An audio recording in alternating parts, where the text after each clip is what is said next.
Salut les investisseurs, j'espère que vous allez bien et donc bienvenue dans cette nouvelle vidéo.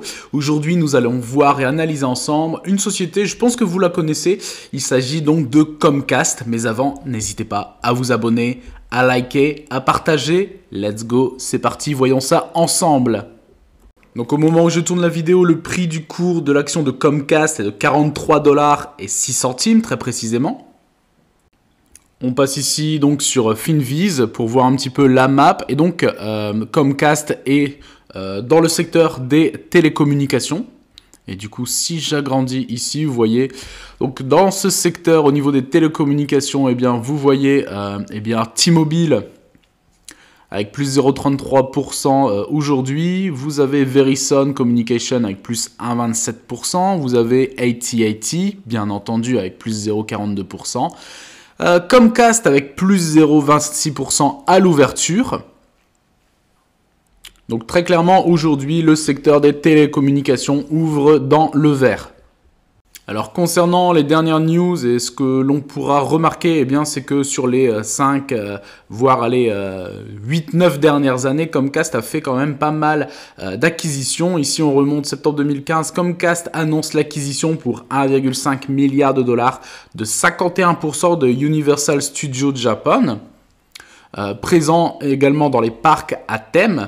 En avril 2016, Comcast rachète le studio DreamWorks, donc ça tout le monde connaît, DreamWorks Animation, pour la somme de 3,8 milliards de dollars. En février 2017, Comcast annonce l'acquisition de la participation de 49% qu'il ne détient pas dans Universal Studios Japan pour 2,27 milliards de dollars.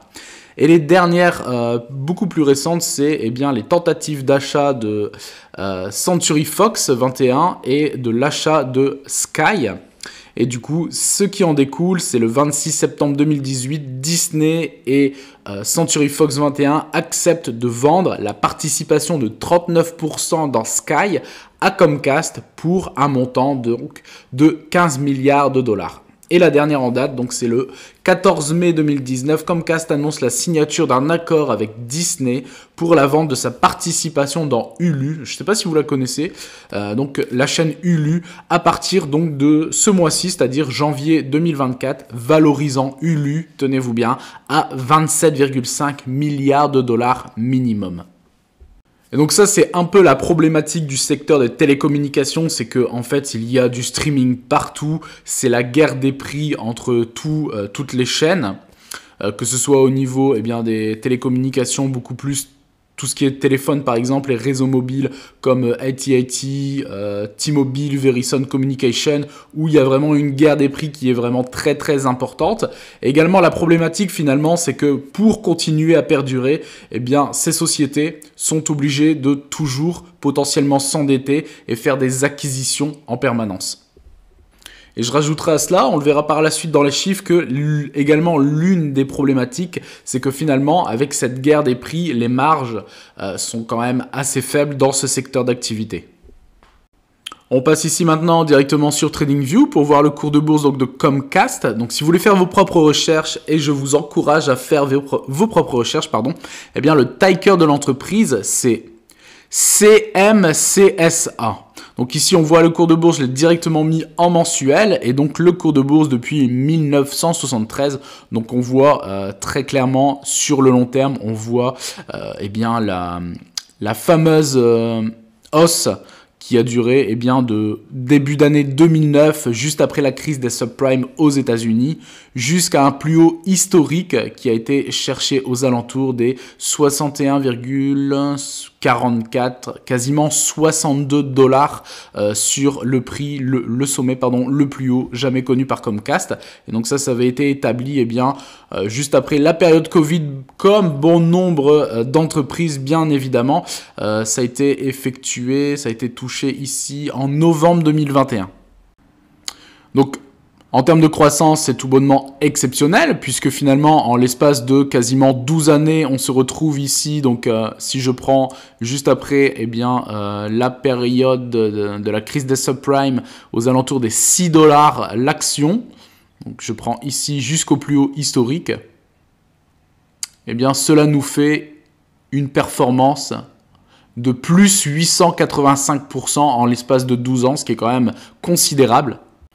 Chose également importante à noter, on voit très clairement une différenciation au niveau des volumes, c'est-à-dire qu'à l'époque les volumes n'étaient pas très importants et en fait ça a commencé à arriver ici à partir de novembre 2002, donc après le début de la bulle des valeurs technologiques, pardon, et du coup on voit les volumes qui ont littéralement explosé depuis toutes ces années. Donc ensuite concernant l'après-Covid, sur le plus haut historique de Comcast, on se retrouve quelques mois après, donc entre septembre, novembre 2021, jusque le plus bas connu par la suite, c'est-à-dire au bout d'un an, en septembre 2022, on se retrouve à quasiment 30 $, donc c'est-à-dire une baisse du cours de bourse en l'espace d'un an de quasiment moins 54%, puisque comme dit dans les autres vidéos, au bout d'un moment, il faut très clairement digérer toute cette phase haussière qui potentiellement peut être démesurée. Et chose qui, par contre, au niveau du graphique, alors je me répète, je ne suis absolument pas trader, mais il y a des choses qui sont intéressantes et également à prendre en compte, c'est que, finalement, le cours se relève. Donc on repart sur une potentielle hausse ici depuis ce plus bas ici aux alentours des plus 60%, mais si on prend le prix actuel, on est aux alentours des plus 40%, mais chose qui est intéressante, c'est que le cours de bourse est remonté, mais ici se stabilise. Et ça, c'est quelque chose d'intéressant parce que si celui-ci continue à se stabiliser, c'est un signe que le marché a digéré cette baisse. C'est également quelque chose au niveau technique de très propre et potentiellement par la suite pourrait s'extirper de potentiellement ici ce support aux alentours des 45-47 $, et par la suite pourquoi pas repartir à la hausse. Bien entendu en fonction du contexte économique que nous verrons dans les mois à venir, surtout donc en 2024. Donc ici, pour conclure, au niveau du graphique, on est potentiellement sur un support technique assez intéressant. Et du coup, par rapport au plus haut jusqu'à l'heure actuelle, où on a perdu moins 32, moins 33%, ça pourrait être potentiellement un bon point d'entrée. On passe maintenant ici sur dividende.com, puisque bien entendu, Comcast, comme bon nombre d'entreprises américaines, verse également des dividendes. Donc alors ici, le dividende versé par Comcast sur une année pour une action détenue est de l'ordre de 1,16 $ de dividende par action. Et du coup, si vous prenez le dividende de 1,16 $ divisé par le prix du cours actuel à l'instant T du cours de bourse, cela représente un rendement de 2,70%. Concernant ici le average price recovery, il est de quasiment, on va dire, 10 petits jours, c'est-à-dire qu'il faut à l'entreprise 10 jours pour qu'elle retrouve son cours de bourse avant détachement du dividende. Donc c'est quelque chose de très rapide.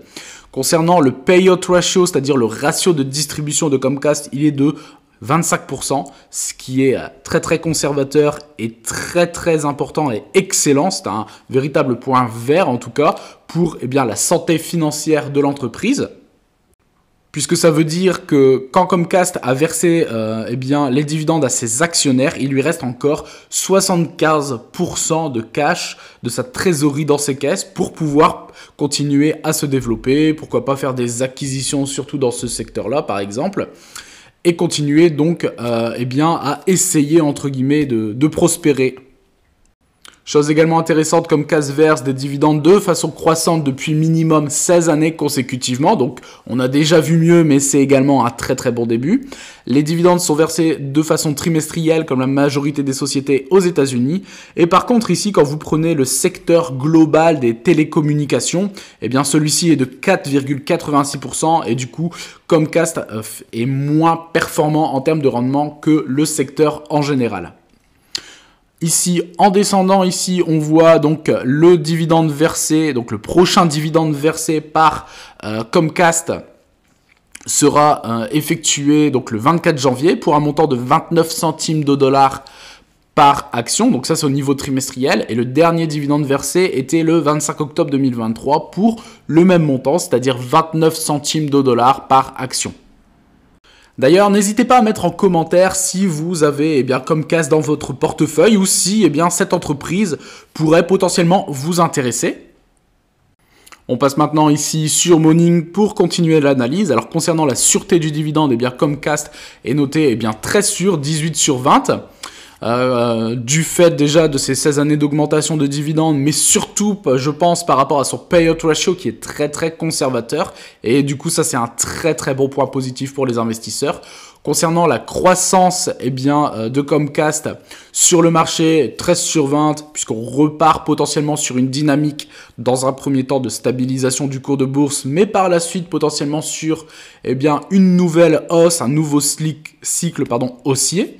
Concernant ici la croissance des dividendes qui est calculée sur les 5 dernières années, cela représente un rendement de moyen de 4% par an.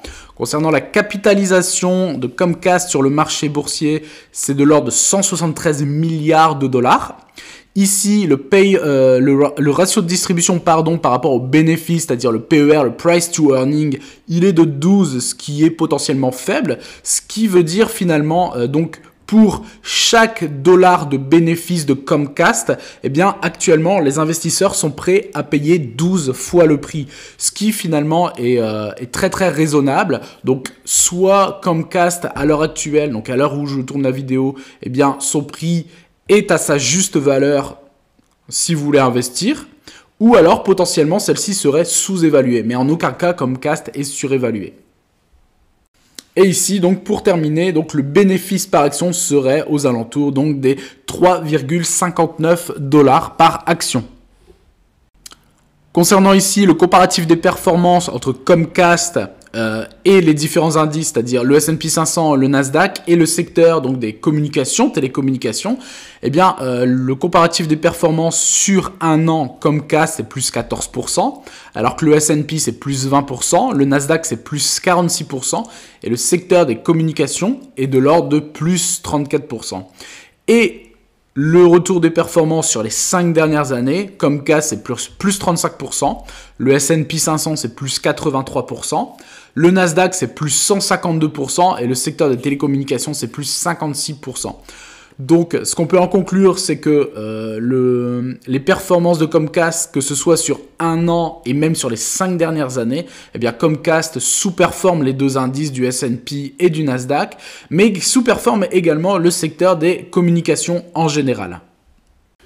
Et donc ici, concernant la valorisation de Comcast, et vu justement comme indicateur avec le PER, le Price to Earning, vous voyez ici, on remarque que, à part ici, sur son plus haut historique aux alentours des 59-60 $, où Comcast était surévalué, mais pas non plus à un prix excessif, on remarque donc à l'heure actuelle, le prix est tout à fait réaliste et réel, c'est une juste valeur théorique du prix du cours de Comcast, et on remarque même, à part ici, donc sur son plus haut, sinon même sur les 5-6 dernières années, le cours était soit à sa juste valeur ou même sous-évalué.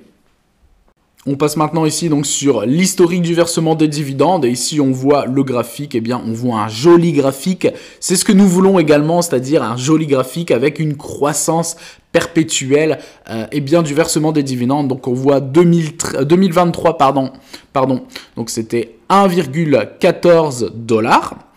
2022 c'était 1,6 $, 2021 c'était 98 centimes, 2020 c'était 90 centimes, 82 centimes en 2019, 73 centimes en 2018, 61 centimes en 2017, 54 centimes en 2016, 49 centimes en 2015, 43 centimes en 2014, 37 centimes en 2013, 30 centimes en 2012, 22 centimes en 2011, 19 centimes en 2010, 13 centimes en 2009 et en 2008, 9 centimes. Donc c'est ça qui est intéressant, c'est qu'avec ces 25% de ratio de distribution, de payout ratio, en fait l'entreprise pour les années futures a encore de la marge pour pouvoir augmenter le dividende. On passe maintenant ici sur Google Finance. Alors on passe directement ici au compte de résultats, donc au niveau annuel. Donc on voit très clairement depuis 2018, de 2018 à 2022, une augmentation en tout cas du chiffre d'affaires dans un premier temps qui est assez cohérente et stable. Donc alors ici en 2018, Eh bien, Comcast a réalisé 94,5 milliards de dollars de chiffre d'affaires pour un bénéfice de 11,7 milliards de dollars. En 2019, augmentation de quasiment 14 milliards supplémentaires, passant à 108,9 milliards de dollars de chiffre d'affaires, et un bénéfice qui augmente également de quasiment 1,5 milliard, passant à 13,06 milliards de dollars de bénéfices. En 2020, eh bien, légère baisse de quasiment 5 milliards de dollars de chiffre d'affaires, passant à 103,5 milliards de dollars de chiffre d'affaires, et un bénéfice qui baisse également de 3 milliards, passant à 10,5 milliards de dollars de bénéfices. En 2021, on repart sur une nouvelle hausse de quasiment 13 milliards de dollars supplémentaires pour atteindre 116,4 milliards de dollars de chiffre d'affaires, et un bénéfice qui augmente également de quasiment 4 milliards de dollars supplémentaires, passant à 14,16 milliards de dollars de bénéfices. Et 2022, également une nouvelle augmentation du chiffre d'affaires de quasiment 5 milliards supplémentaires, passant à 121,4 milliards de dollars de chiffre d'affaires. Par contre, un bénéfice qui baisse de quasiment 9 milliards de dollars, passant à 5,37 milliards de dollars de bénéfices. Du coup, maintenant, on va passer au niveau trimestriel pour calculer eh déjà les 3 premiers trimestres de l'année 2023 de Comcast. Alors, en mars, le chiffre d'affaires, c'était 29,69 pour le premier trimestre. Donc, le deuxième trimestre, c'était 30,51 milliards de dollars de chiffre d'affaires pour le deuxième trimestre. Et le troisième trimestre, plus donc 30,12 milliards de dollars. Donc, ce qui nous fait 90,32 milliards de dollars pour les 3 premiers trimestres de l'année 2023. Donc si Comcast reste sur des chiffres d'affaires de quasiment 30 milliards par trimestre, si on rajoute plus 30, ça ferait aux alentours des 115, 120 milliards, ce qui finalement resterait cohérent, donc serait bien entendu au-delà de 2021 et serait quasiment pareil en termes de résultats au niveau du chiffre d'affaires que 2022. On passe maintenant ici donc sur les bénéfices. Donc sur le premier trimestre, Comcast a réalisé 3,83 milliards de dollars de bénéfices. Sur le deuxième trimestre, 4,25 milliards de dollars de bénéfices. Et le troisième trimestre, 4,05 milliards de dollars de bénéfices, ce qui nous fait 12,13 milliards de dollars de bénéfices pour les 3 premiers trimestres de l'année 2023 pour Comcast. Et du coup, si on se réfère donc forcément elle fera mieux que 2022 et sera, si elle garde le cap, elle sera quasiment pareil, voire mieux en termes de résultats que l'année 2021 qui a été, si je ne dis pas de bêtises, qui a été la plus performante depuis 2018, même 2017. Donc je pense que les chiffres seront au rendez-vous pour le 4e trimestre de l'année 2023 pour Comcast. Et la seule problématique, enfin l'une des problématiques par rapport à cela, c'est que finalement en fait sur le secteur des communications, télécommunications, vous voyez ici la marge bénéficiaire 4,42%. Et donc là c'est exceptionnel par rapport à 2022, mais même si on prenait 2021, en fait on est aux alentours des 8-9%, grand maximum 10% de marge bénéficiaire nette, ce qui est quand même très, je vais pas dire très faible, mais au-delà des deux chiffres, c'est-à-dire moins de 10%, c'est quand même des marges qui sont assez faibles, d'autant plus que le secteur est quand même très concurrentiel. Donc ça, c'est également à prendre en compte dans l'analyse. Concernant ici le bilan au niveau du total des passifs par rapport au total des actifs, on voit finalement que depuis toutes ces années, il y a une différence très positive, donc c'est-à-dire le total des capitaux propres. Puisqu'on est de l'ordre, en tout cas pour 2022, de 82 milliards de dollars de capitaux propres. Et en fait, c'est très important. Et d'ailleurs, très conséquent en termes de chiffres. Vous voyez, 2022, total des actifs, 257 milliards de dollars d'actifs pour Comcast. C'est tout simplement gigantesque. Et également, au niveau des passifs, c'est pareil, on est aux alentours donc des 175 milliards de dollars de passifs, mais la différence est quand même très très conséquente en positif en termes de capitaux propres. C'est également valable pour 2021, 2020, 2019, 2018, parce que ça c'est également quelque chose de très très important à prendre en compte. Il y a également beaucoup de sociétés qui ont beaucoup plus de passifs que d'actifs, et là, clairement, c'est quelque chose qui pue réellement. Donc pour terminer sur ces chiffres, eh bien, ce qu'il faudrait également attendre, eh bien, c'est le 4e trimestre eh bien, de l'année 2023 qui se clôturera pour quasiment toutes les sociétés eh bien, sur le premier trimestre de 2024. Et donc à partir de ce moment-là, on pourra voir si Comcast a réalisé une très très belle année 2023. Je pense qu'en tout cas, les chiffres de 2023 ne seront pas très loin de 2022, que ce soit en termes de chiffre d'affaires, mais ils seront largement au-dessus en termes de bénéfices pour 2023 par rapport à 2022, ça c'est clair et net. Mais de toute manière, les chiffres ont l'air assez positifs puisque vous voyez donc septembre 2023 au niveau des chiffres, donc le chiffre d'affaires plus 0,89% par rapport au deuxième trimestre de 2023, charge d'exploitation plus 0,166% à quasiment 15 milliards de dollars. Le résultat net, on l'a vu, donc le bénéfice 4,05 milliards de dollars. La marge bénéficiaire, elle est à deux chiffres, elle est de 13,44%, c'est quand même très positif, ce qui représente finalement plus 187,27%, et ça du coup c'est par rapport à 2022 si je ne dis pas de bêtises. Le bénéfice net par action lui est de 1,08 $, et du coup là c'est également positif puisque par rapport à Morning où on avait vu un bénéfice de l'ordre de 3,10 $, par action, on serait potentiellement plus pour 2023, aux alentours des 4 $, si les résultats du 4e trimestre sont corrélés aux 3 premiers. Le EBITDA, c'est-à-dire l'excédent brut d'exploitation par rapport à 2022, il est à plus 5%, c'est-à-dire quasiment 10 milliards de dollars supplémentaires. Donc très clairement, les chiffres de Comcast pour 2023 ont l'air d'être très positif. Je pense que 2022 c'est une erreur entre guillemets. Après il faut voir également si l'entreprise, analyser en profondeur, voir si l'entreprise n'a pas également investi et donc pris finalement de ses bénéfices du cash flow de la trésorerie pour pouvoir faire une potentielle acquisition. Je pense très clairement que Comcast est une société très solide, reconnue au niveau international. D'ailleurs, quelque chose qui ne ment pas.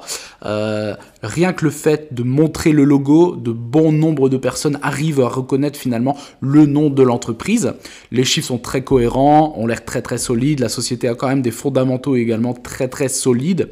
Celle-ci a un payout ratio qui est très conservateur. Ça veut dire qu'elle peut voir venir dans les années futures pour continuer à augmenter le versement du dividende et la croissance de celui-ci. Les bénéfices sont quand même conséquents, les marges un peu moins, mais ça c'est le secteur d'activité très concurrentiel qui veut également cela, puisque les sociétés se tirent très clairement dans les pattes pour tout ce qui est stream, phonie mobile, réseau, etc.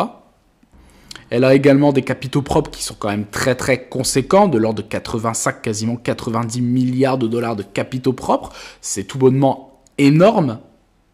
Et je pense que c'est potentiellement une entreprise à avoir dans son portefeuille, plus ou moins en fond de portefeuille. Mais dans tous les cas, c'est une entreprise qui est à l'heure actuelle à sa juste valeur. Elle n'est absolument pas surévaluée, donc soit à sa juste valeur, soit potentiellement légèrement sous-évaluée. Pour l'instant, une société à avoir en fond de portefeuille et en fonction de ses résultats, de son développement, pourquoi pas faire grossir cette ligne dans son portefeuille. Voilà, j'espère que cette vidéo vous aura plu. N'hésitez pas à mettre en commentaire si eh bien, vous avez Comcast dans votre portefeuille ou dans votre watchlist, ou si potentiellement vous désirez l'acquérir. J'espère que cette vidéo vous aura plu. N'hésitez pas à vous abonner, à liker, à partager, et je vous dis à très bientôt pour une prochaine vidéo. Ciao!